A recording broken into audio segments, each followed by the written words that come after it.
ladder match for the Ring of Honor World title.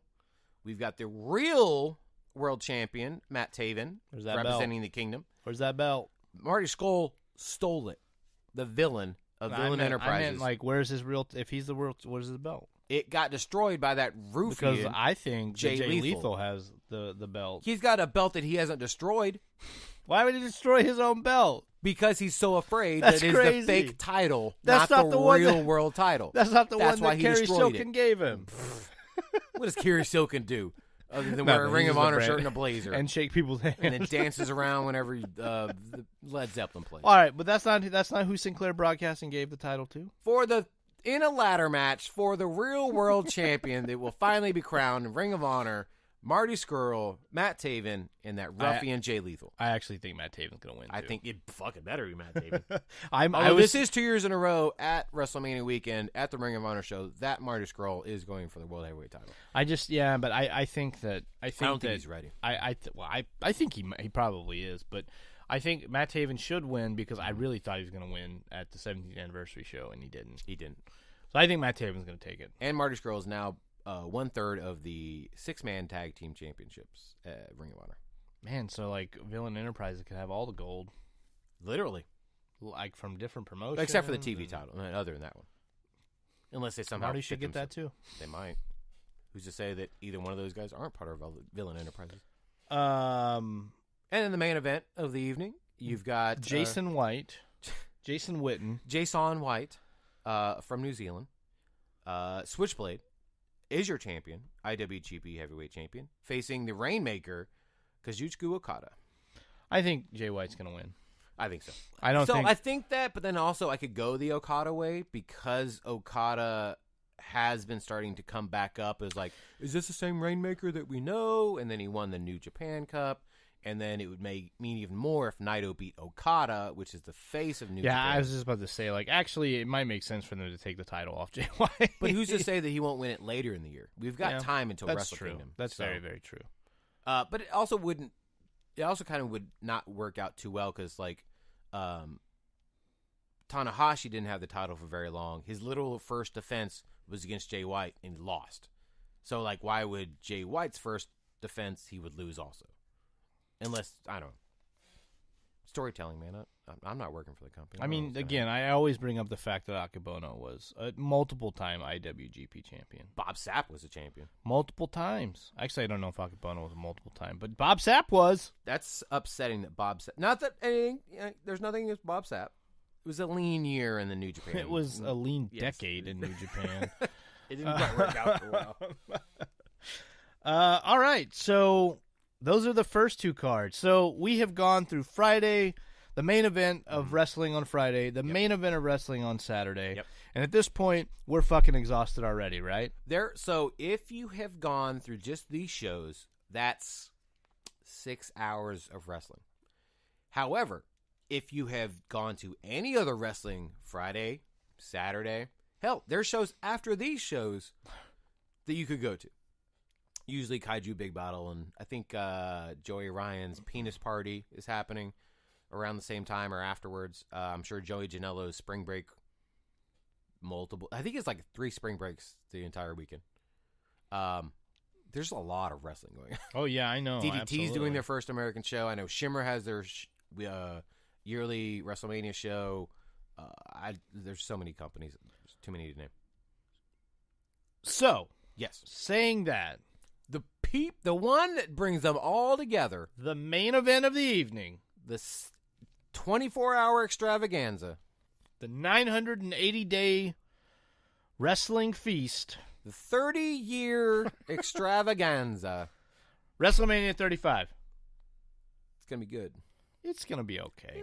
There's gonna be some highlights. I don't think it's because here's a lot going on. We've talked about how long WrestleMania has gotten. And it's long. And this is from a guy who's not at all of them. Right, exactly. It's gotten much longer. I'm in the comfort of my own home. Mm-hmm. Like, I can't even imagine sitting through 7 hours in a stadium of wrestling. You eat twice. Mm-hmm. I can't count the bathroom breaks, really. And that's the problem is you got to figure out when to go get food. Yeah. When to go to the bathroom. You probably want to try to tie them together. And then I do think check out merch beforehand. Hopefully, the WWE is getting better at that because they seem to be doing like more long skits to allow people to do that. Right. I guess. Although although sometimes if you're in the arena, you don't see the skit or can't hear the skit. Oh, that sucks. I bet that does suck for you. I bet it's a much better seat at my house. Sorry, except I don't get to hear the fucking pop and you don't feel the energy crazy and stuff. Yeah. So I'm actually fairly certain the crowd's going to be deflated several points. It seems like it ebbs and flows. Like it gets. Well, that's the other problem with open air stadiums, which we're in this year. You can't hear it. Last year in New Orleans, you could hear it.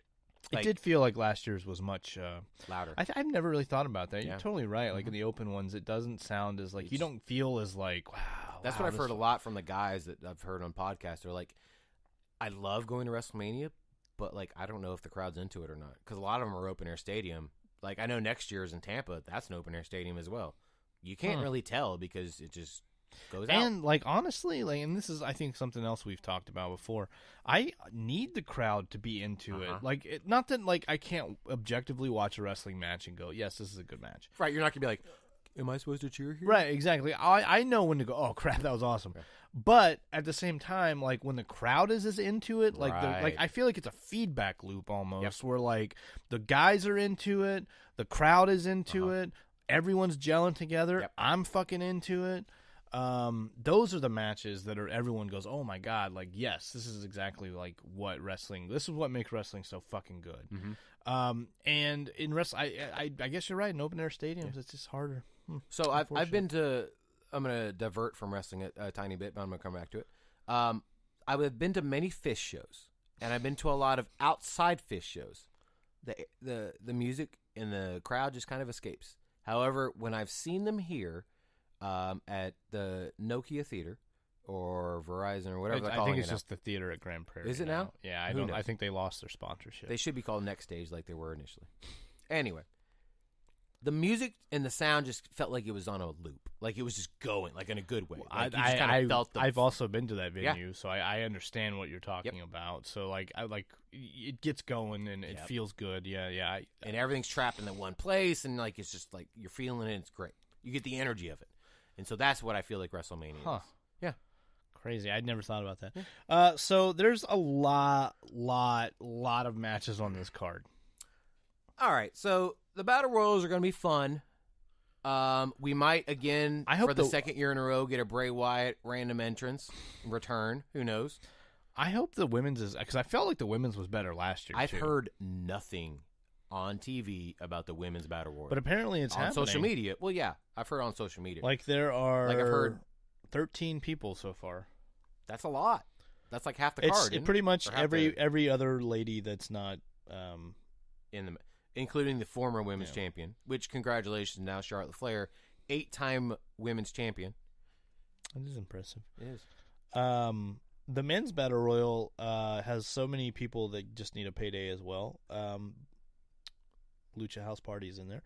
There are guys that I forgot that are on the card, or on the staff. The guys from Weekend Update are in the Battle Royal somehow. So that'll be fun. Even our buddy Brother Compton, didn't know anything about wrestling, really. He kind of knows about it, but not really. He heard that they were going to have a match, and I was like, well, yes and no. They'll be in the Battle Royal. And then they're also going to be doing guest anchor stuff. He's like, oh, throughout the whole show? I was like, no. Do you think... They'll pop up here and there. Here's what I think happens in the Battle Royal. Braun Strowman throws them both out at the same time. I think they'll... Onto a bunch of people. I think they'll eliminate each other. Or one of them would be like, oh, and they kind of flip over the top, and it makes it look like the other guy. You think it's going to be a comedy one? I thought it was going to be a Braun Strowman, like it's just going to... Because I think Braun Strowman's going to win this. Right, because they all come in at the same time. But, I don't know. We'll see. I hope not. I don't really want him to win it. He doesn't need it. No one needs it because it's fucking cursed, kind of. Didn't he already Cesaro won it, and they were like, oh, this is so fucking cool. Never mind. He has been one of the most decorated tag team champions. I agree, but he could be more. I, without a doubt, know he could be more. Also, I saw him one time eating a hot dog at Hall of Fame. You did.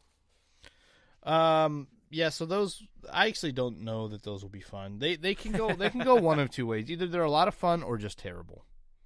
And last year the men's was terrible, and the women's one was a lot of fun, if I remember correctly. Yes, you are correct. I do think that Roman Reigns and Drew McIntyre will be a fun match. Also, I want to note it'll be a coming out party for McIntyre. I think not a lot of gimmick matches on this card. There's two no hold barred, and a falls count anywhere for Shane McMahon and The Miz. So for all intents and purposes, they could get pinned right in front of me. I don't think they're going to come that high, but they might. They won't go up in the 400. No, they won't. I don't know where you're at. We're not in the 400. I think better seats. We're the threes. Okay.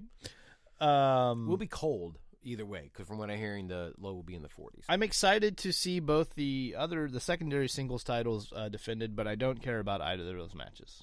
I believe Joe will win. I think so, and too. I think we're just I will say we're getting the Demon. I think so. Oh, without a doubt. So so that means he's probably going to win. Yes, which that'll be fun. The crowd will eat that up like delicious pudding. And I think Dominic will be in Rey Mysterio's corner, which we've seen him a lot more on TV now. I have not. Oh, you've not watched SmackDown the last 2 weeks? I should. I heard he's popped up in the last 2 weeks. He's about his foot taller than his dad. Which, no offense to him. His real dad was Eddie, so he's a little bit taller. He's a little bit taller. Ray. I think he needs to have a mask on, but that's just me. Not that he's ugly, because he's an attractive man. I just think to carry on the tradition. Right. I could see that too. Or maybe he's wrestled with a mask and he's like, "Fuck this." Why would you not? He trained under Lance Storm, so. I will say I've enjoyed Kurt Angle's farewell tour. Yeah, it's been amazing. His WrestleMania match, however, I've heard Vince Russo say it's a rib. So, but I also have another theory, which I told you about. Here's my theory. We're gonna listen up here, people. It's story time. Story time with Rhoda John. Baron Corbin's going to come out. Great song, great entrance. It's too bad it's Baron Corbin. He comes all the way down in the ring, does this little hands out thingy, and then